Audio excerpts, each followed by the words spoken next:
Amigos, bienvenidos a una nueva edición de su programa El Abogado del Diablo. Soy Orlando Viera Blanco y el día de hoy tenemos un invitado que a mí me gusta mucho porque aparte que es tocayo, ya se imaginarán de quién se trata, es un periodista inquieto, periodista joven, yo diría que hasta prematuro, precoz, porque es un hombre que ha catalizado el proceso de madurar esta difícil profesión en tiempos de persecución política, ¿no? Se trata de nada más y nada menos nuestro querido Orlando Avendaño. Orlando, bienvenido al estrado del Abogado del Diablo. Orlando, oye, un gusto estar aquí. No había estado, pero lo sigo hace tiempo y te lo agradezco mucho. Yo también te agradezco a ti que te tomes este tiempo para compartir con nosotros y bueno, vamos directo al estrado.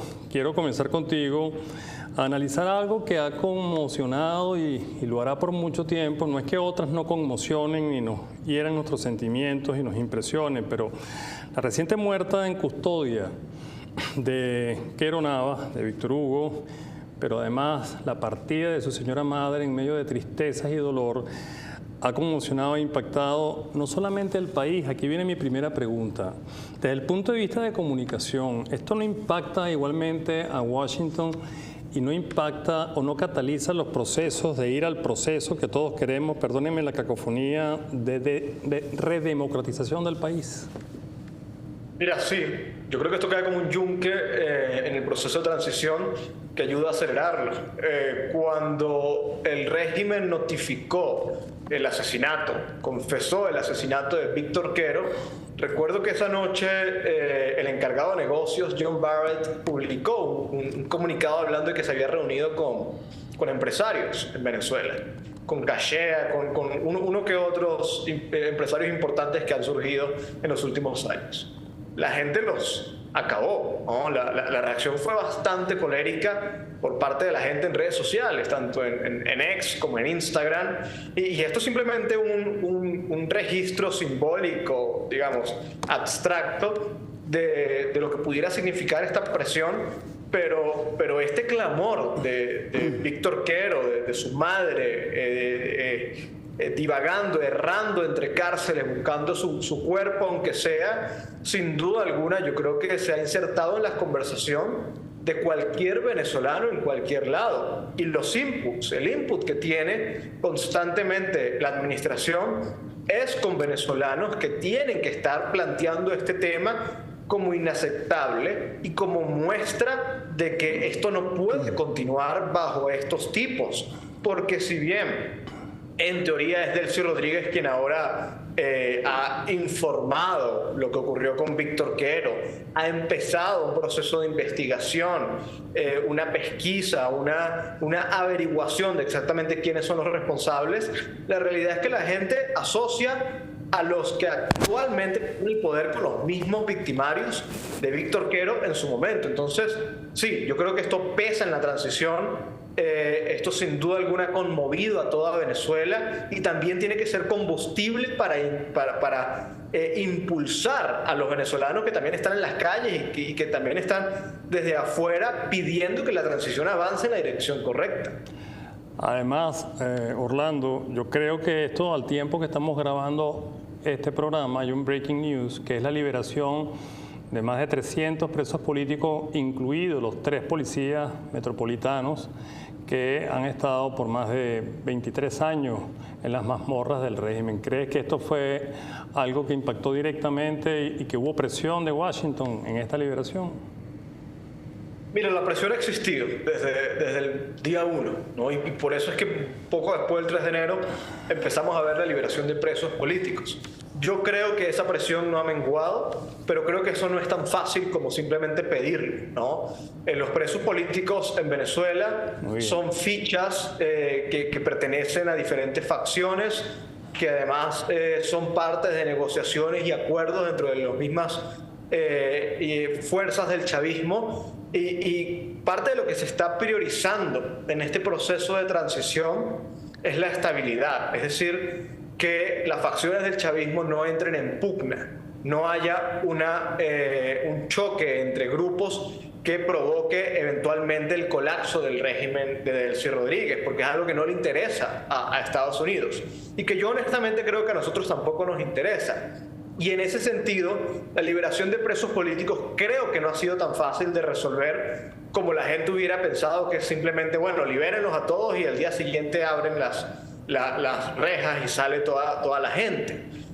Sin embargo, yo sí creo que tanto la tragedia de Carmen Navas como la presión que hay en las calles por parte de los estudiantes, por parte de familiares de presos políticos, ha ayudado a destrabar esas tensiones que pueda haber dentro del régimen para empezar la liberación de ciertos presos políticos.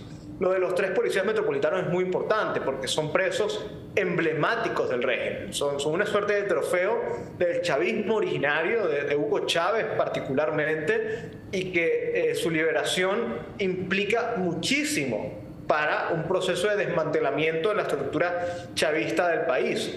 Entonces, mira, yo creo que en parte no es que se ha ejercido más presión, sino que yo creo que poco a poco se han ido destrabando aquellos obstáculos que impedían que el proceso de liberación de presos políticos siguiera fluyendo.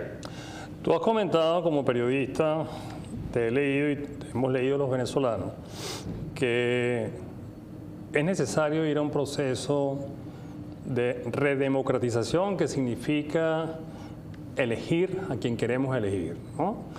Ahora, tú, de cara a esto mismo que has comentado, que la propia presión de los acontecimientos están desanudando las cosas y desmantelando un régimen criminal, ¿tú crees que tienen que prevalecer un proceso preparatorio de elecciones antes de llegar allá? Mira, el proceso de elecciones es la conclusión del proceso de transición de acuerdo a lo establecido por Estados Unidos. Lo han dejado muy claro, esto es un proceso de 3 fases. La primera implica evitar que el país colapse, la segunda implica recuperar económicamente el país y al mismo tiempo poder, ellos lo han llamado reconciliarlo políticamente, aunque eso cada vez es más complicado, y la tercera implica la consumación de este proceso a través de unas elecciones. Digamos, ese es el curso que ha establecido Estados Unidos, pero que yo no sé si los venezolanos realmente coinciden con ese curso.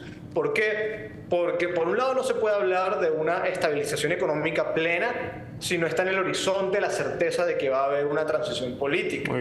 Por otro lado, tampoco se puede hablar de una reconciliación política honesta si no existe la percepción de que el régimen tiene la voluntad de ceder el poder, de realmente respetar la soberanía popular. Entonces, pues más allá de lo que hayan fijado Estados Unidos, que es un proceso que se ha estudiado muy bien, que Marco Rubio no se lo sacó del bolsillo de la noche a la mañana, sino que lleva no hay improvisación. Absolutamente, no es improvisación en lo absoluto. Yo sí creo que los venezolanos tienen todo el derecho, tenemos todo el derecho, Orlando, porque somos quienes hemos sufrido la persecución, quienes aún sufren la persecución adentro del país, quienes han sufrido las torturas, la cárcel, la captación de bienes, la expoliación, etcétera, de tratar de imponer su propia agenda, incluso de ser caprichosos. Porque aquí se decía, bueno, es que han liberado 100 presos políticos, deberíamos estar contentos. Sí, pero no, es que no son 100, no son 500, no son 300. Son los más de 1000, que son los que sabemos, pero probablemente hay muchísimos más de los que no tenemos registro, que también son perseguidos políticos. Los venezolanos tenemos derecho a ser caprichosos en ese sentido y también ser caprichosos en cuanto a una fecha electoral. Porque para Estados Unidos, obviamente el plan, como está estructurado, es muy sensato y pues si todo se lleva de la manera correcta, se va a cumplir. Pero ¿qué pasa si no se cumple? Pues si no se cumple, Marco Rubio probablemente igual saldrá como un gran secretario de Estado, que lo ha sido. El presidente Trump igual saldrá luego de haber logrado importantes logros y Estados Unidos seguirá en pie. Pero si no se cumple y sale de la Casa Blanca Donald Trump, Dios no quiera, entra un demócrata pues los que vamos a estar en muy malas condiciones somos nosotros los venezolanos. Ha Los que no dicho... podemos dar el lujo de que esto se prolongue somos nosotros los venezolanos. Y ojo, esto no es desafiar a Estados Unidos, esto es hacer lo que nos corresponde para contribuir con Estados Unidos en el proceso de transición, para que se consume antes de tiempo. Esto sería un logro en política exterior de Estados Unidos. Es así. Quiero ir al corte, Orlando, pero has dado con la etapa de la cuestión, como dicen, que es que en el tiempo en que esté Donald Trump, donde se tienen que ejecutar todos los actos necesarios para que vayamos a una transición sostenible que otro gobernante en el futuro norteamericano no pueda eventualmente revertir. En el próximo segmento continuamos porque te quiero hacer ya una pregunta muy particular que es juzgando un poco por mi condición, pero te la digo al regreso, hablando con nuestro querido tocayo Orlando Avendaño aquí en el estrado del Abogado del Diablo. Ya venimos.